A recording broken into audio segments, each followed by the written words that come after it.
അങ്ങനെ റൂമെല്ലാം ക്ലീനാക്കി ഫുൾ സെറ്റാക്കി വെക്കുമ്പോഴായിരുന്നു ഞാൻ പീരീഡ്സ് ആയത്. അപ്പോൾ പീരീഡ്സ് ആയിട്ടാകുമ്പോൾ ചിലവർക്ക് സ്വീറ്റ്സ് എല്ലാം തിന്നാൻ തോന്നില്ലേ, പക്ഷെ എനിക്ക് നേരെ മറിച്ചിട്ടാണ്. എനിക്ക് നല്ല എരിവില്ലാതെ ഇന്നത്തെ പൂതി എന്ന് പറയുന്നത് എനിക്ക് നല്ല ചിക്കൻ്റെ എന്തെങ്കിലും കഴിക്കണം.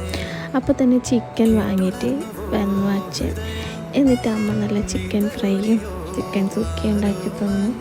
അമ്മ ഒറ്റക്കൊന്നല്ല ഉണ്ടായ, ഞാനും ഹെൽപ്പ് ചെയ്തിട്ടുണ്ടായിരുന്നു. വീഡിയോ എടുക്കാനല്ല, ഉണ്ടാക്കാൻ വേണ്ടി. ചിക്കൻ സുക്കി ഇവിടെ റെഡി ആയിട്ടുണ്ട്. ഇനി ഫ്രൈ, അപ്പോൾ ഫ്രൈ കൂടെ ആയാൽ ചോറ് വേഗം വയ്ക്കാനൊക്കെയാണ് നല്ല പശക്കൊന്നും ഉണ്ടായിരുന്നു. ആദ്യം പൊരിച്ചു വെച്ച ചിക്കനൊന്നും എടുത്ത് ഞാൻ വായിലിട്ട് അപ്പം തന്നെ വായും പൊള്ളി. ഈ ഒരു മോഷണം ഇന്നും ഇന്നലെ അല്ലല്ലോ, നമ്മൾ പണ്ട് മുതലേ തുടങ്ങിയതല്ലേ, അതുകൊണ്ട് അതൊന്നും വലിയ കാര്യമാക്കിയില്ല. പിന്നെ ചോറ് കഴിക്കാൻ വേണ്ടിയിട്ടിരുന്നു. സാമ്പാറും ചോറും അച്ചാറും ചിക്കൻ ഫ്രൈയും സുക്കിയായിരുന്നു. അപ്പം ഇതൊക്കെ കൂട്ടിയിട്ട് വായിൽ ഒരു കുള വെച്ചപ്പോൾ എൻ്റെ മോനെ പീരീഡ്സ് പെയിനെല്ലാം ഏലിയോ പോയിട്ടുണ്ട്.